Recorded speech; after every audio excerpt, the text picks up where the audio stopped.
बच्चों एक बार फिर से बहुत बहुत स्वागत है आप सभी का आपका अपना ही यूट्यूब चैनल मेजर टारगेट पर। तो प्यारे बच्चों, आज की इस वीडियो में हम लोग क्लास 10 के भूगोल यानी कि ज्योग्राफी के काफ़ी महत्वपूर्ण चुन चुन के 30 वस्तुनिष्ठ ऑब्जर्व क्वेश्चंस को लेके आए हुए हैं। ये सभी प्रश्न आपके बोर्ड एग्जाम में 2026 के एग्जाम में 100% पूछे जाने वाले प्रश्न को यहाँ पे हम लोग पढ़ाने वाले हैं। तो प्यारे बच्चों, जितने भी विद्यार्थी इस बार फाइनल मैट्रिक बोर्ड परीक्षा देने वाले हैं, अगर आप चाहते हैं कि भूगोल यानी कि ज्योग्राफी से एक भी प्रश्न ना छूटे तो इस क्लास को आप बिल्कुल शुरू से लेकर आखिरी तक ज़रूर कीजिएगा। और प्यारे बच्चों, जितने भी विद्यार्थी अभी तक इस क्लास को लाइक वगैरह नहीं किए हैं तो फटाफट से क्लास को लाइक कर दीजिए प्यारे बच्चों। और यहाँ पे चैनल को सब्सक्राइब वगैरह नहीं किए हैं तो चैनल को भी सब्सक्राइब कर लीजिए, ठीक है ना।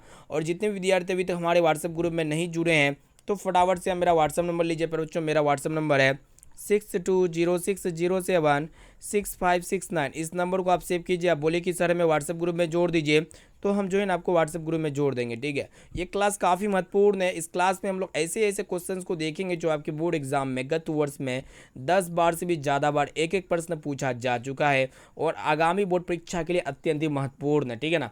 तो चलिए प्यारे बच्चों, शुरू करते हैं यहाँ पे आज के पहले नंबर प्रश्न से। तो देखिएगा, आज का फर्स्ट प्रश्न यहाँ पे आपसे पूछा जा रहा है कि राजस्थान की सबसे महत्वपूर्ण परियोजना कौन सी है। बहुत ही महत्वपूर्ण है प्यारे बच्चों। तो राजस्थान की जो सबसे महत्वपूर्ण परियोजना है ना, इंदिरा गांधी नहर है। यानी कि यहाँ पे बी वाला विकल्प इसका बिल्कुल ही करेक्ट आंसर हो जाएगा। और प्यारे बच्चों, आपको ये भी पता होना चाहिए, ये राजस्थान की जो सबसे महत्वपूर्ण परियोजना है इंदिरा गांधी नहर परियोजना, ये कब प्रारंभ हुए थे। तो आपको ये पता होना चाहिए 1958 में प्रारंभ हुए थे।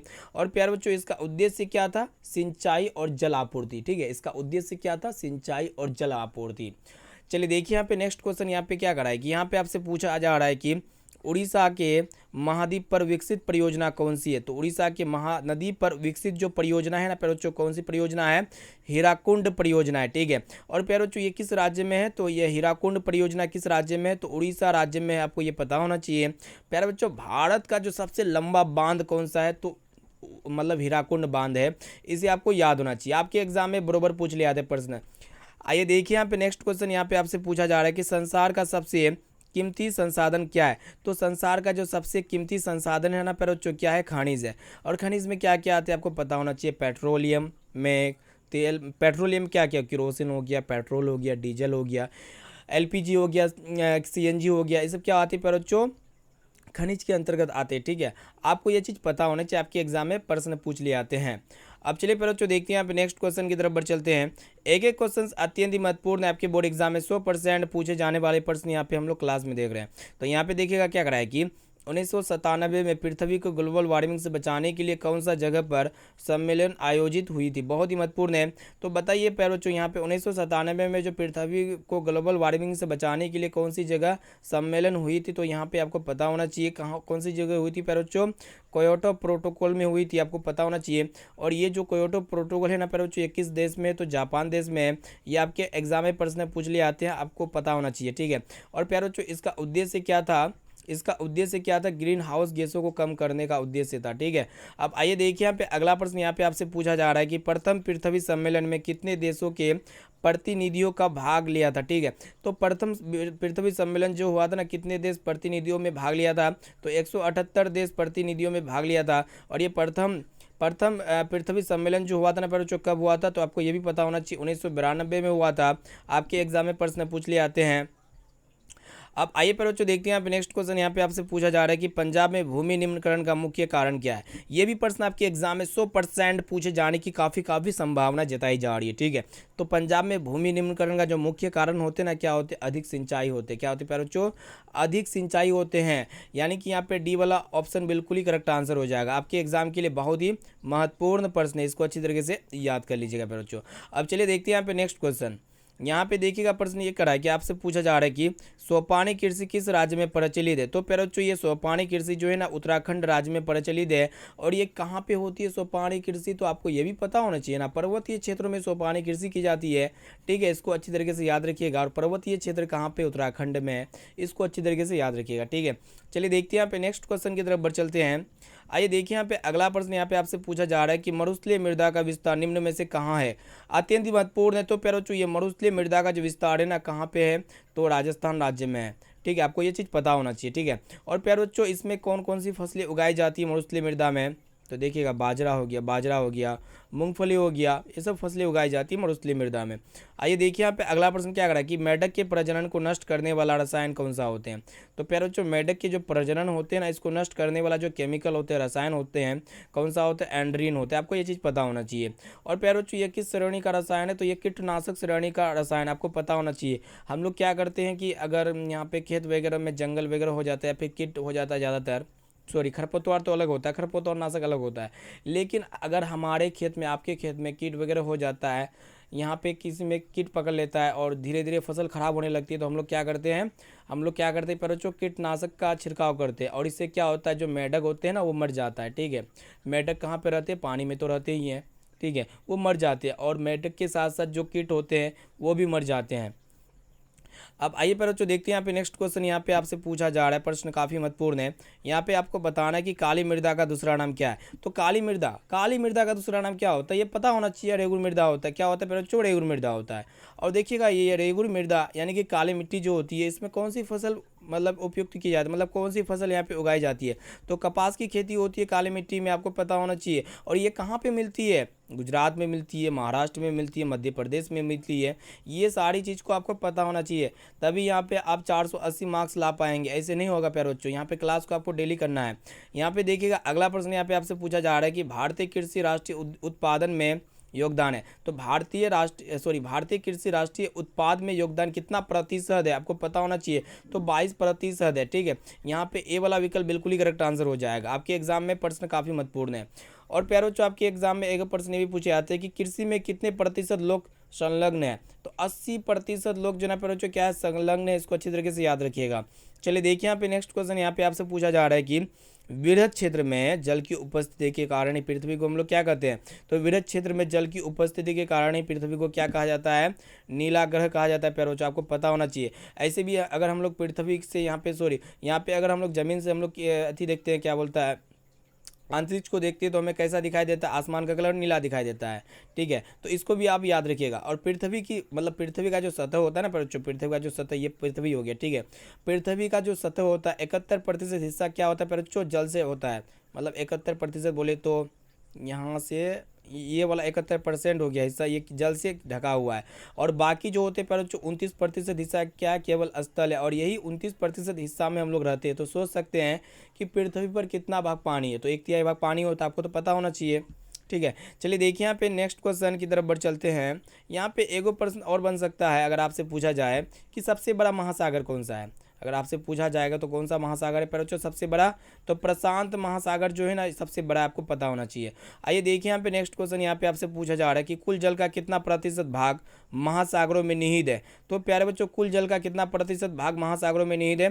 तो 96.5% भाग महासागरों से निहित है। यानी कि यहाँ पे सोच सकते हैं, यहाँ पे महासागरों में सबसे ज़्यादा जल जो है ना पैरों कितना परसेंट है, तो 96.5% महासागरों में। बाकी क्या है पैरों, नदी हो गया, पोखर हो गया, तालाब हो गया, ये सब में है। ठीक है, चलिए देखते हैं यहाँ पे नेक्स्ट क्वेश्चन की तरफ बढ़ चलते हैं।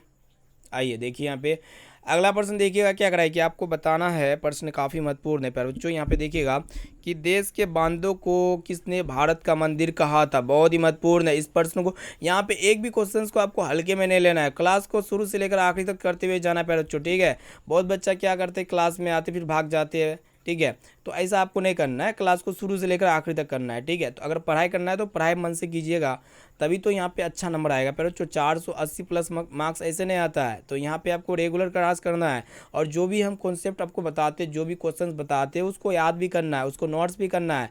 और खाली यहाँ पे पीडीएफ लेने के खाली चक्कर में आपको नहीं लेना है। ठीक है, मतलब इसके पीडीएफ लेने के चक्कर में आपको नहीं रहना है। ठीक है, इसलिए नहीं रहना है। अगर यहाँ पे कॉपी कलम लेते हैं, एक एक क्वेश्चंस का आंसर लिखते हैं, तो आपको हम पीडीएफ दे देंगे। ठीक है, और पीडीएफ जो देंगे ना उसमें हम आंसर नहीं देंगे, इसको ध्यान में रखिएगा प्यारो। इसीलिए हम आपको बार बार बोलते हैं कि जब भी क्लास कीजिए तो कॉपी कलम लेके बैठिए, और यहाँ पे जो भी क्लास होता है तो उस क्लास का जो है ना यहाँ पे मतलब दिमाग में घुसा लीजिए कि कौन सा क्लास है। ठीक है, क्योंकि वहाँ पे आपको जो है ना जब पीडीएफ देंगे तो उसमें जो वीडियो का लिंक जो रहेगा ना नीचे में हम मेंशन कर देंगे, इसमें कोई दिक्कत वाली बात है नहीं। पीडीएफ आपको मिलेगा लेकिन उसका आंसर नहीं रहेगा। ठीक है, आंसर कहाँ मिलेगा, आपका कॉपी में। ठीक है, इसीलिए यहाँ पे जो क्लास हो रही है उसको लिख लीजिए, और एक्स्ट्रा जो प्रश्न हम आपको बताते हैं उसको भी लिख लीजिए। ठीक है, चलिए, देश के बांधों को किसने भारत का मंदिर कहा था, तो आपको पता होना चाहिए पंडित नेहरू ने कहा था, ठीक है। और बड़े बांध का उद्देश्य, जो देश के बांध होता है जैसे कि बड़ा बांध मतलब बड़ा बांध क्या हो गया, हीराकुंड हो गया, ठीक है, भाखड़ा नांगल बांध हो गया, ये सब प्रसिद्ध बांध है, ठीक है। और इसका जो मतलब मुख्य उद्देश्य होता है, क्या होता है, सिंचाई। क्या होता है, सिंचाई, यानी कि हम लोग पानी देते हैं अपने खेतों में, बड़े बांध से लेकर के, बड़े बांध में मशीन लगा देते हैं, उससे पानी को लेते हैं, ठीक है, सिंचाई करते हैं। जल संग्रहण और बिजली, बिजली का उत्पादन कहाँ से होता है, बांधों से होता है ना पेरोच्चो। आइए देखिए यहाँ पे नेक्स्ट क्वेश्चन यहाँ पे क्या करा है कि प्राणियों के शरीर में कितना प्रतिशत जल की मात्रा निहित होती है। तो प्राणियों के शरीर में कितना प्रतिशत जल की मात्रा निहित होती है, तो 70%। यहाँ पे थी डी वाला ऑप्शन बिल्कुल ही करेक्ट आंसर हो जाएगा, आपके एग्जाम में प्रश्न पूछ लिए आते हैं। अब देखिएगा हमारे शरीर में जो होते हैं ना बच्चों, सबसे अधिक जल कहाँ पे होता है, तो मस्तिष्क यानी कि ब्रेन में सबसे अधिक जल होती है। इसे आपको ये चीज़ पता होना चाहिए, ठीक है ना। चलिए देखते हैं यहाँ पे अगला प्रश्न की तरफ बढ़ चलते हैं। आइए देखिए यहाँ पे नेक्स्ट क्वेश्चन यहाँ पे आपसे पूछा जा रहा है कि बिहार में अति जल दोहन से किस तत्व का संकेंद्र बढ़ा है। फटाफट से बताइए, बिहार में अति जल दोहन से किस तत्व का संकेंद्र बढ़ा है। बच्चों आर्सेनिक तत्व का संकेंद्र बढ़ा, आपको पता होना चाहिए। और ये हमारे स्वास्थ्य के लिए क्या बच्चों, विषैला है, यानी कि जहरीला है, आपको ये चीज़ पता होना चाहिए, ठीक है ना। चलिए देखते हैं यहाँ पे नेक्स्ट क्वेश्चन यहाँ पे क्या करा है कि बिहार की प्रमुख नदी घाटी परियोजना क्या कौन सी है। तो बिहार की जो प्रमुख नदी घाटी परियोजना है ना बच्चों, सोन नदी घाटी परियोजना है, इसे आपको याद होना चाहिए। और बच्चों ये सोन नदी कहाँ से मिलती है, कहाँ से निकलती है, तो ये मध्य प्रदेश यानी कि एमपी से निकलती है। और इसकी सहायक नदी कौन है, तो सोन नदी घाटी का जो सहायक नदी है ना बच्चों, गंगा नदी है, इसे आपको याद होना चाहिए। चलिए देखते हैं यहाँ पे नेक्स्ट क्वेश्चन। आइए देखिए यहाँ पे अगला प्रश्न क्या कराया कि भारत सरकार ने कब राष्ट्रीय पेयजल मिशन शुरू किया था। तो भारत सरकार ने कब राष्ट्रीय पेयजल मिशन शुरू किया था, तो 1986 में, यानी कि बहुत ही पहले शुरू कर दिया था। पेयजल नल पेयजल जो होता है, अभी हम लोग जो मतलब अभी किस किस का घर में पेयजल नल लगा हुआ, आप बताइए कमेंट सेक्शन में जा करके, ठीक है। अब देखिए अभी जो नया मतलब क्या होता है, इसका उद्देश्य क्या था, ये भारत सरकार ने जो राष्ट्रीय पेयजल मिशन शुरू किया था, इसका उद्देश्य क्या था कि घर घर शुद्ध पेयजल मतलब सभी व्यक्तियों को प्राप्त हो, ताकि उसका ऐसी ना हो, मतलब बीमारी से यहाँ पे निजात पाए, ठीक है। और यहाँ पे जो अभी नया मिशन शुरू किया था प्यारे बच्चों 2019 में, कब शुरू किया है, 2019 में जो नया मिशन आया हुआ है, मतलब हर घर में क्या होना चाहिए, जल जीवन मिशन होना चाहिए, ठीक है। अभी क्या है प्यारे बच्चों, घर घर में क्या है, नल का सिस्टम है, ठीक है। अगर नल आपका घर में लगा हुआ है, नल का पानी पिया कीजिए। आप कमेंट सेक्शन में बजा के बताइए कि आपका घर में नल लगा है कि नहीं लगा है, ठीक है। चलिए देखते हैं यहाँ पे नेक्स्ट क्वेश्चन की तरफ बढ़ चलते हैं। अगला प्रश्न देखिएगा प्यारे बच्चों, अगला प्रश्न क्या कराए कि यहाँ पे आपसे पूछा जा रहा है कि इनमें किस परियोजना का प्रमुख उद्देश्य बाढ़ नियंत्रण रहा है, ठीक है। तो यहाँ पे कौन ऐसा परियोजना है जिसका मुख्य उद्देश्य क्या था, बाढ़ नियंत्रण था। तो आपको पता होना चाहिए कोसी, ठीक है। और प्यारे बच्चों आपको ये भी पता होना चाहिए कि कोसी को हम लोग क्या कहते हैं, बिहार का शोक कहते हैं, ठीक है। क्योंकि ये कोसी नदी में जब भी अति बाढ़ आता है तो क्या होता है कि हमारा जो बिहार है ना, तबाह हो जाता है, तबाह बर्बाद हो जाता है, ठीक है। इसलिए बिहार को हम लोग क्या कहते हैं प्यारे बच्चों, पिछड़ा राज्य कहते हैं इसके कारण से। चलिए देखिए यहाँ पे नेक्स्ट क्वेश्चन यहाँ पे क्या कहते हैं, क्या करा है कि कोयला की किस प्रकार का संसाधन है। तो प्यारे बच्चों ये कोयला, अब देखिए कोयला का भंडारण सीमित है, आने वाले समय में कोयला खत्म होगा ही होगा, निश्चित है आने वाले समय में कोयला खत्म होगा ही। इसलिए कोयला क्या होते हैं प्यारे बच्चों, नवीकरणीय संसाधन होते हैं। यहाँ पे इसका नवीकरणीय नहीं बल्कि अनवीकरणीय होते हैं। यहाँ पे इसका ए वाला ऑप्शन बिल्कुल ही करेक्ट आंसर हो जाएगा। अगर हम लोग कोयला को यहाँ पे हम लोग पुनः दोबारा निर्माण करेंगे तो कोयला क्या होगा प्यारे बच्चों, हमें उसको बनाने के लिए हजारों वर्ष लग जाएंगे, करोड़ों वर्ष लग जाएंगे, इसको पुनः निर्माण नहीं किया जा सकता है। इसलिए कोयला क्या होते हैं, अनवीकरणीय संसाधन होते हैं। अब देखिए नवीकरणीय संसाधन में क्या होते हैं, जैसे कि सौर ऊर्जा हो गया, पवन ऊर्जा हो गया, ये सब क्या होते हैं प्यारे बच्चों, आपका ऐसी होते क्या बोलता है, नवीकरणीय संसाधन होते हैं। अब देखिए यहाँ पे सोलर से जो हम लोग इलेक्ट्रिक करंट या फिर इलेक्ट्रिक करंट नहीं बोलते, इससे जो भी ऊर्जा प्राप्त करते हैं, जैसे कि बल्ब वगैरह जलाते हैं सोलर से, तो ये कभी भी ख़त्म नहीं होगी, ठीक है। पवन क्या हवा कभी ख़त्म होगी, कभी ख़त्म नहीं होगी। हम लोग क्या करते हैं, जो पवन चक्की होते ऐसे, जैसे कि डेनमार्क हो गया, डेनमार्क को हम लोग क्या कहते हैं, पवनों का देश कहा जाता है। वहाँ पे हम लोग बिजली का जो उत्पादन करते हैं, कैसे करते हैं प्यारे बच्चों, कैसे करते हैं, वहाँ पे पवन चक्की लगा रहता है, ठीक है। और उसके माध्यम से हम लोग क्या करते हैं, बिजली को एब्जॉर्ब करते हैं और अपने घरों में उसका एथी करते यूज करते हैं, ठीक है। तो ये कभी भी ख़त्म नहीं होगी और इससे ना कोई प्रदूषण होता है, ना किसी को क्षति पहुँचती है, ना किसी तरह का नुकसान होता है, ठीक है। तो इसको अच्छी तरीके से याद रखिएगा, आपके एग्जाम में प्रश्न पूछ लिए आते हैं, ठीक है। चलिए यहाँ पे नेक्स्ट क्वेश्चन की तरफ बढ़ चलते हैं। आपके एग्जाम में ज़्यादातर प्रश्न पूछ लिए आते हैं, और प्यारे बच्चों आपके एग्जाम में एगो प्रश्न ये भी पूछ लिए आते हैं कि ये कोयला जो होते हैं इसका भंडारण कहाँ है, मतलब कोयला मतलब सबसे ज़्यादा कहाँ पे पाया जाता है। अब देखिए कोयला का जो अथी है, मतलब कोयला जो सबसे ज़्यादा पाई जाती है कहाँ पे पाई जाती है, झारखंड राज्य में पाई जाती है, ठीक है। और झारखंड के कहाँ पे पाई जाती है, झरिया नामक स्थल है, मतलब जगह है, तो वहाँ पे कोयला सबसे ज़्यादा पाई जाती है। इसको अच्छी तरीके से याद रखिएगा। आपके एग्जाम में एगो प्रश्न ये भी पूछ लिया था कि कोयला कितने प्रकार के होते हैं, तो कोयला 4 प्रकार के होते हैं। कितने प्रकार के होते हैं, 4 प्रकार के होते हैं, जिसमें एंथ्रासाइट जो होते हैं सबसे अच्छा किस्म का कोयला होते हैं, उसका जो पीट होते हैं ना सबसे घटिया किस्म का कोयला होते हैं। ये सारा चीज़ आपको पता होना चाहिए, ठीक है। ऐसे आपका 480 प्लस मार्क्स नहीं आएगा, ठीक है। यहाँ पे आप हल्के में मत लीजिए क्लास को, क्लास काफ़ी महत्वपूर्ण है, क्लास को शुरू से लेकर आखिरी तक जरूर कीजिएगा। यहाँ पे देखिएगा नेक्स्ट क्वेश्चन यहाँ पे आपसे पूछा जा रहा है कि सौर ऊर्जा निम्नलिखित में से कौन सा संसाधन है। तो प्यारे बच्चों ये सौर ऊर्जा जो होते हैं पुनः पूर्ति योग्य संसाधन होते हैं, क्योंकि इसका भंडारण सीमित नहीं है, जिसको हम लोग क्या कहते हैं, नवीकरणीय भी कहते हैं। इसको अच्छी तरीके से याद रखिएगा। और प्यारे बच्चों सौर ऊर्जा का उपयोग हम लोग कहाँ पे करते हैं, इसका उपयोग क्या होता है, बिजली से होता है, हमें प्राप्त होता है। और यहाँ पे हीटर, मतलब बहुत सारे चीज़ है। और इसका लाभ क्या होता है, सौर ऊर्जा अगर हम लोग सौर ऊर्जा का उपयोग करते हैं तो क्या होता है, मतलब इससे प्रदूषण रहित है, यानी कि प्रदूषण है ये नहीं है, और ये कभी भी ख़त्म नहीं होगी, ठीक है। चलिए देखते हैं यहाँ पे नेक्स्ट क्वेश्चन की तरफ बढ़ चलते हैं। यहाँ पे आपको बताना कि तट रेखा से कितने किलोमीटर क्षेत्र सीमा अपवर्जक आर्थिक क्षेत्र कहलाते हैं। आपको पता होना चाहिए जो तट रेखा होते हैं ना, कितने किलोमीटर क्षेत्र सीमा अपवर्जक आर्थिक क्षेत्र कहलाते हैं, तो 200 किलोमीटर। इसको आप रट लीजिए, इसको याद कर लीजिए, आपके एग्जाम में प्रश्न पूछे ही जाएंगे। यहाँ पे एक एक क्वेश्चन अत्यंत ही महत्वपूर्ण है। अब चलिए फिर बच्चों देखते हैं यहाँ पे नेक्स्ट क्वेश्चन की तरफ बढ़ चलते हैं। यहाँ पे क्वेश्चंस को देखिएगा, एक मिनट इसको अथी कर लेते हैं। देखिए यहाँ पे क्वेश्चन क्या कराया कि यहाँ पे आपको बताना है कि ब्रटलैंड आयोग द्वारा प्रस्तुत 1987 का प्रतिवेदन केंद्रित था। तो ब्रेटलैंड आयोग के द्वारा प्रस्तुत 1987 का जो प्रतिवेदन केंद्रित था ना, क्या था, आपको वही चीज़ बताना है, ठीक है। तो सतत विकास था। यहाँ पे देखिएगा ऑप्शन नंबर बी इसका बिल्कुल ही करेक्ट आंसर हो जाएगा। और प्यारे बच्चों ये जो रिपोर्ट है, पर बच्चों इसका राइट आंसर क्या होगा, आप हमें कमेंट सेक्शन में जाके बता सकते हैं, लेकिन इसका राइट आंसर जो होगा ना पर बच्चों सतत विकास हो जाएगा, ठीक है। चलिए देखते हैं यहाँ पे नेक्स्ट क्वेश्चन। यहाँ पे आपसे पूछा जा रहा है कि समुद्री क्षेत्र में राजनीतिक सीमा के कितने किलोमीटर क्षेत्र तक राष्ट्रीय संपदा निहित है। तो इसको याद रखिएगा, यहाँ पे 12.2 हो जाएगा, 12.2 किलोमीटर। ऑप्शन नंबर सी इसका बिल्कुल ही करेक्ट आंसर हो जाएगा। चलिए देखते हैं यहाँ पे नेक्स्ट क्वेश्चन की तरफ बढ़ चलते हैं। यहाँ पे देखिएगा अगला प्रश्न क्या कराए कि ज्वारीय ऊर्जा किस प्रकार का संसाधन है। अब देखिए ज्वारीय ऊर्जा जो होते हैं ना प्यारे बच्चों, ये किस प्रकार का संसाधन होते हैं, ये चीज़ आपको पता होना चाहिए, ठीक है। नवीकरणीय होते हैं या फिर अजैव होते हैं या फिर मानवकृत होते हैं या फिर जैव होते हैं। तो ज्वारीय ऊर्जा क्या होते हैं प्यारे बच्चों, ये क्या होती है, अजैव, मानवकृत या फिर जैव। तो आप फटाफट से कमेंट सेक्शन में जाके बता सकते हैं इसका राइट आंसर क्या लगता है।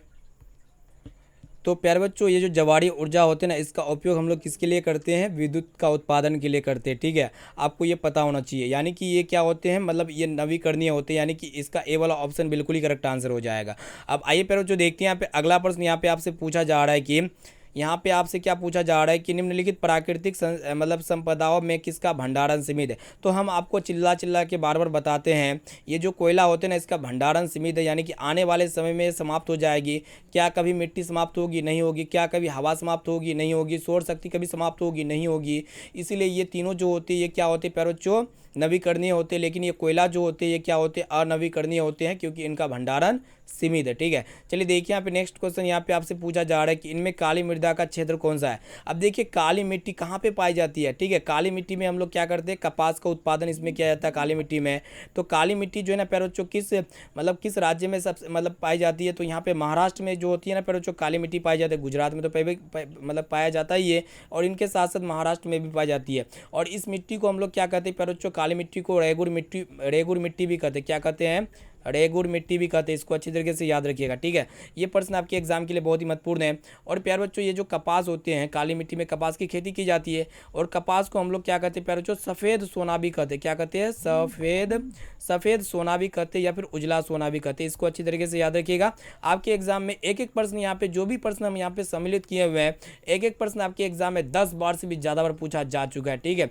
इसलिए क्लास आपके लिए अत्यंत ही महत्वपूर्ण है। यहाँ पे क्लास को बिल्कुल आप शुरू से लेकर आखिरी तक जरूर कीजिएगा, ठीक है ना। चलिए देखते हैं यहाँ पे अगला प्रश्न की तरफ बढ़ चलते हैं।